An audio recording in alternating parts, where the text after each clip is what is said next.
नमस्कार दोस्तों, बहुत बहुत स्वागत है आपका टेक एंड तड़का में। दोस्तों, आज हम आपको इस पोस्ट में एक बहुत ही बढ़िया और काम आने वाली जानकारी के बारे में बताऊंगा। हम आपको इस पोस्ट में आज बीकाडेक्सामीन कैप्सूल के बारे में पूरी विस्तार से जानकारी देंगे। शायद इस कैप्सूल का आपने नाम भी सुना होगा। यह एक हेल्थ सप्लीमेंट है जो हमारे शरीर के बहुत सी चीजों की कमी को पूरा करता है और यह हमें रोगों से लड़ने की क्षमता भी प्रदान करता है। इसके नियमित सेवन से हमारा शरीर स्वस्थ व तंदुरुस्त रहता है और एक बहुत ही अच्छा हेल्थ सप्लीमेंट है और यह आज के समय में बहुत ज्यादा बेचा जा रहा है क्योंकि यह एक तो बहुत ही सस्ता है और दूसरा इसमें बहुत ज्यादा मात्रा में विटामिन, मिनरल सभी चीजें पाई जाती हैं। इसलिए लोग इसका इस्तेमाल बहुत ज्यादा कर रहे हैं। इसके बहुत फायदे हैं, तो आज हम आपको इस पोस्ट में इसके फायदे और नुकसान और इसकी लेने की विधि के बारे में पूरी विस्तार से जानकारी देंगे। तो आप इस जानकारी को अच्छी तरह ध्यान से सुनिए। सबसे पहले हम आपको बता दें कि यह एक हेल्थ सप्लीमेंट है। जैसा कि हमने आपको ऊपर भी बताया, यह हमारे शरीर के बहुत से रोगों को दूर करता है। बीकाडेक्सामीन कैप्सूल का उपयोग त्वचा रोग, आंखों की समस्या, विटामिन B12 की कमी, एसिड उपज, एनीमिया, खट्टा पेट जैसी समस्याओं को दूर रखता है और हमारे शरीर में विभिन्न प्रकार की कमी को पूरा करता है।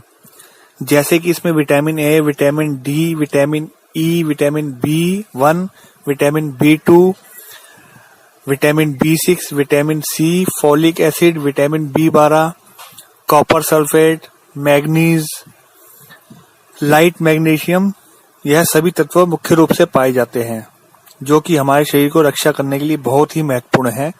तो यदि इनमें से आपको किसी भी चीज की कमी है तो आप इस सप्लीमेंट का इस्तेमाल कर सकते हैं, जिससे कि आपके शरीर में इनमें से अगर किसी भी चीज की कमी होगी तो वह आसानी से पूरी की जा सकती है। इसके वैसे तो बहुत सारे फायदे हैं, लेकिन हम आपको कुछ ऐसी बीमारियों के नाम बताएंगे जिनसे हम इन्हें दूर रख सकते हैं। यह कैप्सूल हमें त्वचा के ऊपर होने वाले रोगों से बचाता है, जैसे खाज, खुजली, दाद, फोड़े, फुंसी, जन समस्याओं से दूर रखता है। यह हमारे शरीर में मैग्नीशियम की आवश्यकता को पूरा करता है। रक्त कैल्शियम के स्तर का संतुलन बनाए रखने में भी हमारी मदद करता है। यह हमारे शरीर की रक्त कोशिकाओं और प्लेलिस्ट का निर्माण भी करता है। यह हमारे शरीर में हड्डियों की मजबूती के लिए कैल्शियम और फास्फोरस का स्तर भी मजबूत करता है। यह चर्म रोगों के संक्रमण से बचाने में भी हमारी मदद करता है। सिर दर्द जैसी समस्याओं को भी दूर रखता है। गर्भावस्था के दौरान एनीमिया के उपचार के लिए भी इस कैप्सूल को लिया जा सकता है और कोशिकाओं को नुकसान पहुंचाने वाली प्रक्रियाओं को धीमा करता है। फोलिक एसिड की कमी को भी पूरा करने में इसका इस्तेमाल किया जा सकता है।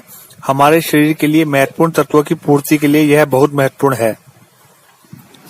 मस्तिष्क संबंधी विकारों के लिए यह कैप्सूल बहुत महत्वपूर्ण है। मानसिक समस्याओं के लिए भी बहुत ही लाभदायक है।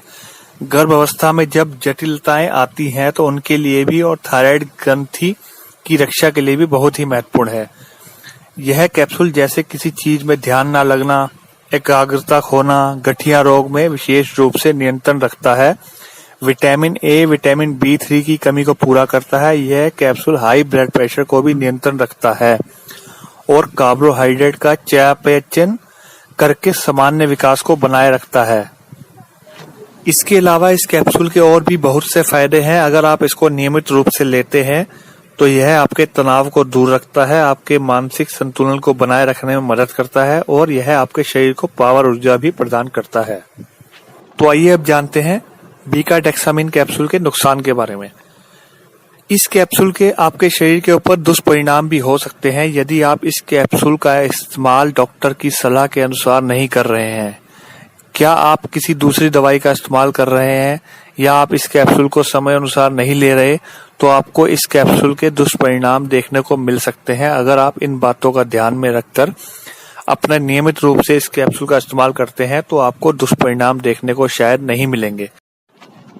अगर आप इस कैप्सूल का इस्तेमाल कर रहे हैं तो आपको त्वचा में खुजली होना या दूसरी किसी प्रकार की एलर्जी होना या भूख में कमी आना या बिल्कुल भी भूख न लगना, आपके शरीर में उत्साह की कमी महसूस करना, यह समस्याएं आपके शरीर में सामान्य रूप से दिखाई दे सकती हैं।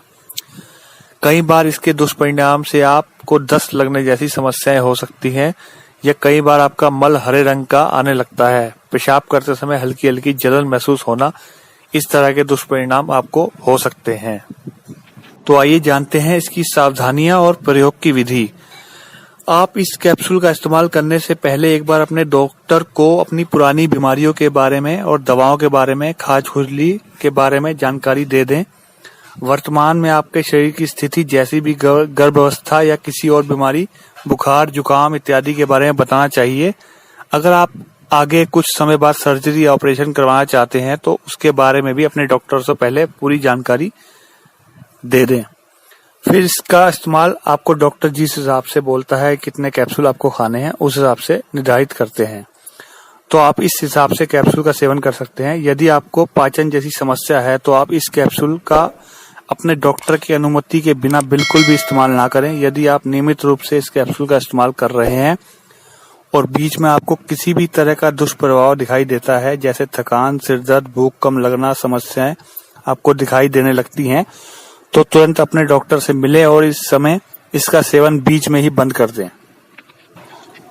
तो दोस्तों आज के लिए बस इतना ही। अगर आपको वीडियो पसंद आई तो वीडियो को लाइक जरूर कीजिएगा, चैनल को सब्सक्राइब कीजिएगा ताकि आगे भी आपको हमारी आने वाली वीडियो की नोटिफिकेशन मिलती रहे।